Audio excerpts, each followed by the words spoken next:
नमस्कार भक्तजनों, आप सभी को आपके इस अपने YouTube चैनल में हार्दिक स्वागत है। आज इस वीडियो में सुनेंगे छठी माता के पूजा के तीसरे दिन के शुभ अवसर पर छठी माता की सबसे पौराणिक और वैदिक कथा।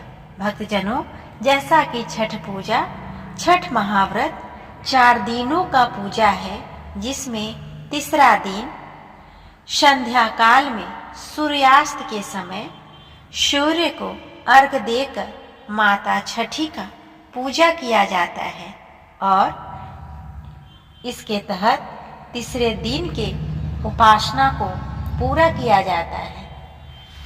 आइए इसके शुभ अवसर पर माता छठी की कथा को सुनते हैं, जिसके श्रवण के बिना शास्त्रों में माता छठी देवी को भगवान ब्रह्मा की मानस पुत्री माना गया है।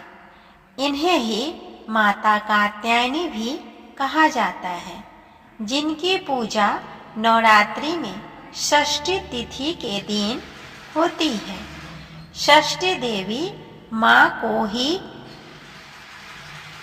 पूर्वी उत्तर प्रदेश, बिहार और झारखंड में स्थानीय भाषा में छठ मैया कहते हैं। छठी माता की पूजा का उल्लेख ब्रह्मवैवर्त पुराण में भी मिलता है। एक मान्यता के अनुसार इसे सूर्यदेव की बहन भी माना गया है। छठ माता की पूजा, छठ पूजा का व्रत महिलाएं अपनी संतान की रक्षा और पूरे परिवार की सुख शांति का वर मांगने के लिए करती है। मान्यताओं के अनुसार इस दिन निसंतानों को संतान प्राप्ति का वरदान देती है माता छठी। तो आइए छठी मैया से जुड़ी सबसे पौराणिक और वैदिक कथा को सुनते हैं। छठ पर्व पर छठी माता की पूजा की जाती है, जिसका उल्लेख ब्रह्म वैवर्त पुराण में भी मिलता है। पौराणिक कथा अनुसार मनु स्वायंभु के पुत्र राजा प्रियव्रत को कोई संतान नहीं थी। महर्षि कश्यप ने पुत्रेष्टि यज्ञ करवाया, तब महारानी मालिनी को यज्ञाहुति के लिए बनाई गई खीर दी। खीर के प्रभाव से एक पुत्र को जन्म दिया, परंतु वह शिशु मृत पैदा हुआ।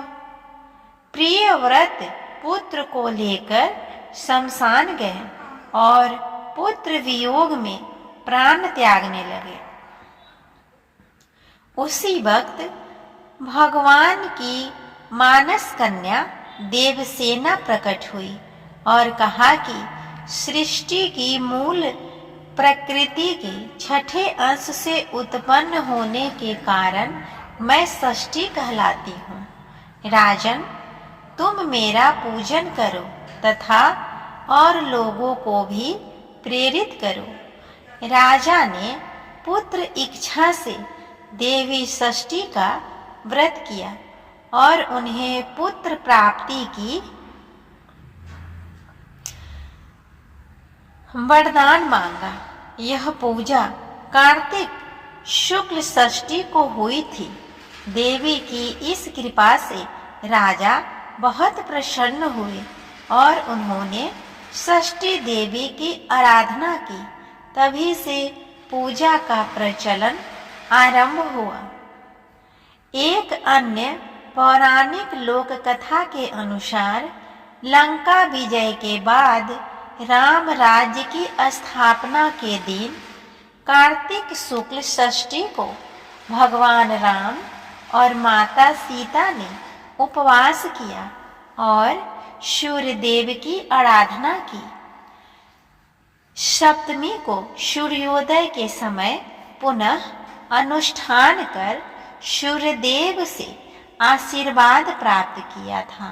तभी से यह परंपरा चली आ रही है। आइए अब हम इससे जुड़ी तीसरी कथा को जानते हैं। पौराणिक शास्त्रों में छठ की कथा को देवी द्रौपदी से भी जोड़कर देखा गया है। ऐसी मान्यता है कि जब पांडव जुए में अपना राजपाट हार गए तब द्रौपदी ने छठ का व्रत रखा था। द्रौपदी के व्रत के फल से पांडवों को अपना राजपाट वापस मिल गया था। द्रौपदी अपने परिजनों के उत्तम स्वास्थ्य की कामना और लंबी उम्र के लिए नियमित सूर्य पूजा करती थी।